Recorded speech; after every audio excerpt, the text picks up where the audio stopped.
Eu tô muito pra trás. Olha esse Wilson, mano. Tem que a língua. É na vida louca. Tá muito vida louca isso aí.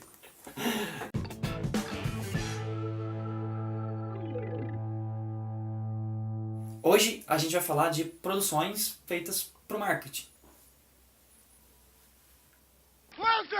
Bom, antes da gente começar aqui, vamos dar uma dica pra vocês de um site que vocês podem entrar, que a gente indica aí, da galera do Friends. Eles fazem resenhas, basicamente, né, de conteúdo geek também.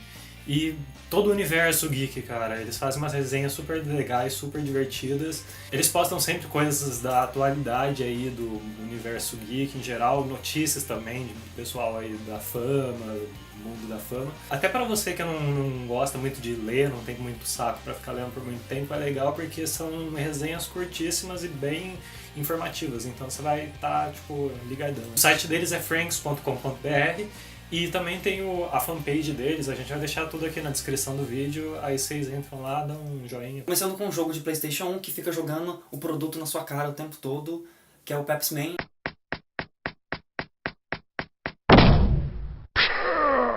É Pepsi pra todo lado, você é um super-herói que chama Pepsi Man. Você pega Pepsi no caminho, você dá Pepsi pra todo mundo, e tem Pepsi pra todo E lugar. no final você pega Pepsi em cada fase, você pega e toma uma Pepsi. Você vai até na fábrica da Pepsi, Aí lata de Pepsi gigante vem correndo atrás de você, que jogando mini latinhas de Você tem que Pepsi. passar por baixo de caminhão da Pepsi. É Pepsi, todo lado, Pepsi. jogos, Pepsi. E engraçado que ele parece muito com um surfista prateado, só que da Pepsi. Eu acho. Lembra? Aham. Tanto que até na penúltima fase, você vai com um skatinho, assim. É mó difícil. Pepsi Man não foi um personagem criado pro jogo, ele já existia antes, ele era um garoto propaganda das propagandas da Pepsi no Japão. A primeira aparição dele num jogo foi no Fighting Vipers, ele era um personagem desbloqueável, e isso era só pra versão japonesa do jogo, então na versão ocidental não tinha ele. E só em 96 que eles lançaram o Pepsi Man. O jogo pro Play 1, né? Que aliás o jogo, por mais bizarro que seja, e entre aspas caça-níquel possível, o jogo é legal. O jogo é divertido. A jogabilidade dele é muito boa, funciona muito bem. Sim, fez parte da minha infância. Eu jogava... Teve uma época que eu zerava ele todos os dias. Nossa. Eu já zerei ele sem morrer, já zerei... Quase peguei todas as Eu gostava latinhas. mais da primeira fase, porque tinha muita coisa da Pepsi na primeira fase. Depois as outras fases... Pepsi também, pode falar, a fábrica da Pepsi. Mas era mais a primeira e a última fase, né? Porque as outras ficavam meio, assim, tipo... Pepsi Man, sei lá, correndo num deserto. Não, mas... Do nada. Aliás, até a musiquinha. Pepsi Man...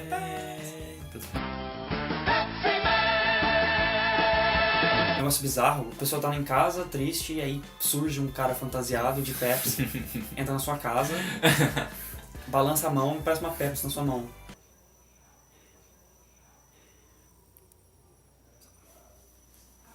Mó calor, não tem nada pra beber, viu?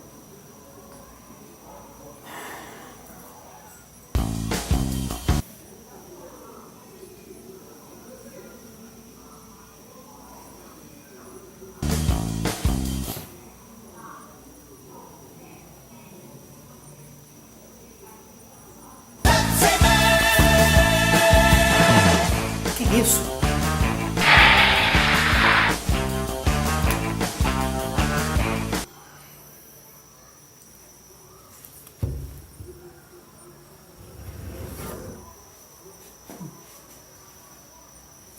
Agora vamos falar de um filme que é também bastante conhecido, O Diabo Veste Prada.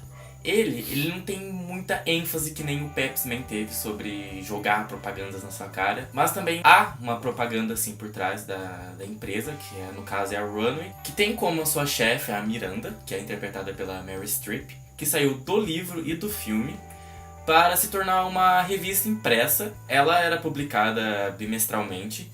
O conteúdo dela era bastante amplo, até falava de moda, notícias da atualidade, e entre outras coisas assim da cultura pop. Portanto, o livro e o filme serviu como uma maneira de propaganda para a revista que ia surgir logo após o lançamento do filme.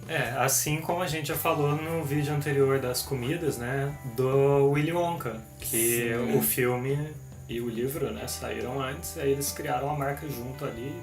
Aproveitou o embalo. E foi junto. Bom, parece flashback do vídeo anterior, porque eu vou falar de novo de um personagem que foi criado em 1962 e de novo de um personagem que era de uma cor e ficou verde. Dá o Wilson aqui. Tá, Wilson. Mas dessa vez eu tô falando de outro personagem. Por sinal, um personagem que até a avó de vocês deve conhecer, só não deve saber do nome dele. Mas com certeza ela sabe dele, sabe muito bem como ele é. Eu tô falando do Jotalhão. Que foi criado em 1962. Ele foi uma encomenda, na verdade, do Jornal do Brasil pro Maurício de Souza. Eles iam fazer uma campanha com o caderno de classificados, porque eles tinham um elefante que era o personagem ali do classificados dele. Só que aí não deu certo. E aí, por fim, acabou que o Maurício de Souza ficou com o Jotalhão ali na mão dele. E por isso, o nome dele é Jotalhão. Porque é o J, a inicial do jornal, né? Jornal do Brasil. E aí o Maurício de Souza ficou com o personagem ali na mão. Ele guardou o personagem ali e foi lançar o Jotalhão na Folha de São Paulo, na Folhinha, né, na época, em 1965. E ele era rosa na época, ele não era verde como a gente conhece ele hoje. Mas aí eis a questão, porque o Jotalhão, hoje em dia, todo mundo sabe que ele é o garoto propaganda do extrato de tomate lá. Que é por onde a maioria conhece ele. Que é por onde a maioria conhece ele, por isso não conhece o nome dele às vezes. Mas, eis a questão, o que tem a ver um elefante com tomate? What the fuck? É aí que entra uma historinha do Maurício de Souza com uma empresa que, por sinal, foi a maior da América Latina. Bom, ali em 1941, na cidade de Jundiaí, umas pessoas de famílias italianas, comerciantes ali da época, eles se juntaram para formar a Sica e até 1942 eles só vendiam extrato de tomate, mais nada. E o logotipo da empresa, os dois primeiros, se eu não estou enganado, eles tinham um elefante. E por que do elefante? Bom, aí rezam duas lendas. O primeiro é de que a família Messina, uma das famílias envolvidas ali com a criação da empresa, vinha lá da cidade da Catânia e lá na praça Catânia, Itália, Sicília. A praça principal da cidade tem a Fontana dell'Elefante. E aí tem um elefante na fonte. Então, em homenagem a essa família, teria sido colocado o elefante ali no logo da empresa, da Sica. A outra lenda que reza sobre o possível porquê do elefante é que um dos filhos da família Bonfiglioli, ele gostava de caçar elefantes. Seria uma homenagem a ele, mas só que é um tanto irônico e um pouco nojento se você for pensar que é extrato de tomate, vermelho, elefante. Maurício de Souza, ali em meados de 1960, ele fez uma brincadeirinha com uma tirinha dele envolvendo o extrato de tomate elefante. E o extrato de tomate elefante da Sica ali, né, eles tinham a lata já com o elefante, só que, óbvio, não era o elefante do Maurício de Souza, o Jotalhão. E aí, o que aconteceu? Ele fez a brincadeirinha e a Sica deu um like lá pro Maurício de Souza.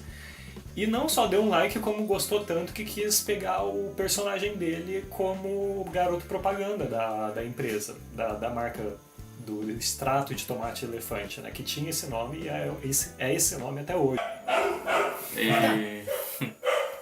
Peraí, mano. Cala a boca! Depois dessa brincadeira, o Jotalhão, eu acho que até por causa da lata que eles fizeram ali ser vermelha, né, eles quiseram mudar a cor do Jotalhão pra verde. Aí o Jotalhão passou de rosa pra verde. E o Jotalhão é verde até hoje e é o principal integrante da Turma da Mata, que é uma subdivisão ali, né, dos personagens da Turma da Mônica. No começo era a tirinha do Raposão, que é um dos personagens da Turma da Mata também. Aí trocou de nome pro Jotalhão em 1975. A Sica ficou com o Jotalhão, ok? Só que aí em 1993 a senhora Unilever comprou a Sica. A Sica, Deus e o mundo, né? Ela ficou com a marca, extrato de tomate ali, e aí mudou depois, em 1998, a fábrica para a cidade de Rio Verde, em Goiás. E aí uma das subsidiárias da Unilever é a Knorr. E aí eles começaram a vender o extrato de tomate elefante com o logo da Knorr. E tanto que no começo eles colocavam Knorr e o logo da Sika ali junto. Só que atualmente, outra empresa, a Cargill, comprou o setor de entomatados da Unilever aqui no Brasil. E aí, agora tiraram o logo da Knorr ali. E nesse vai e vem de empresas comprando uma outra aí, o extrato de tomate elefante permaneceu e o garoto propaganda, o J. Leão, permaneceu também, fazendo disso ele o garoto propaganda no mercado brasileiro mais antigo em atividade. J. Leão. Ou seja, o J. Leão está fazendo propaganda direta para uma empresa, que agora, no caso, é a Cargill. Né? Um outro filme bem famoso, aliás, que joga propaganda na sua cara o tempo todo, é O Náufrago. Wilson! Tem um personagem, o nome de um personagem do filme é a marca. É uma marca, então, sei lá, toda vez que o Tom Hanks falava o Wilson, sei lá, 10 pessoas compravam uma bola do Wilson. Aliás, eu juro pra você, eu só fiquei... A primeira vez que eu fui descobrir a marca foi por causa desse filme. Foi assistindo o filme, o Wilson. Pra mim, eu não sabia que existia o Wilson. E a outra empresa que faz essa propaganda em massa no filme é a que desencadeia o filme em si, né? Que é a FedEx, que é um serviço de entregas dos Estados Unidos. É basicamente o FedEx aqui. Que todo mundo sabe lá que o Tom Hanks ele trabalhava nessa empresa, ele tava numa viagem de avião lá. Aí, de entrega, o avião caiu, ele fica preso na ilha e aí fica aparecendo caixa da FedEx o tempo todo, porque, né? Caixa da FedEx, FedEx ele pagou, falando com o Wilson o filme inteiro. O único amigo dele, o Wilson. E dá uma tristeza quando o Wilson vai embora. Nossa. O Wilson, eu chorei com ele, eu gritei, Wilson, pô. Aquela parte da jangadinha lá, né? Se antes, quando ele falava Wilson, as pessoas já compravam, 10 pessoas compravam uma bola naquela cena. Compraram milhares. Aliás, eles demoraram pra lançar a bola do Wilson, né? Tipo... Com pintado, o sangue do Camão. Só que o Náufrago não tem só propaganda, ele tem qualidade, é um baita de um filme. Sim, um dos melhores. E o Tom Hanks foi indicado a melhor ator, aliás, ele perdeu 25 quilos pra fazer o filme. E a barba é dele, então, a cabelo é dele, então... A academia valoriza bastante ator que faz esse tipo de esforço físico. O filme também foi sucesso tanto de crítica quanto de público. Acho que ele custou 90 milhões e faturou uns 400. Isso na época, né? Então hoje em dia deve ser bem mais. Bom, é isso aí. Dê um joinha aqui, se inscreva no canal se você ainda não se inscreveu, se você curtiu. E também agora a gente tem, além da fanpage no Facebook, tem o Twitter. Então segue a gente lá. Segue nós. Falou!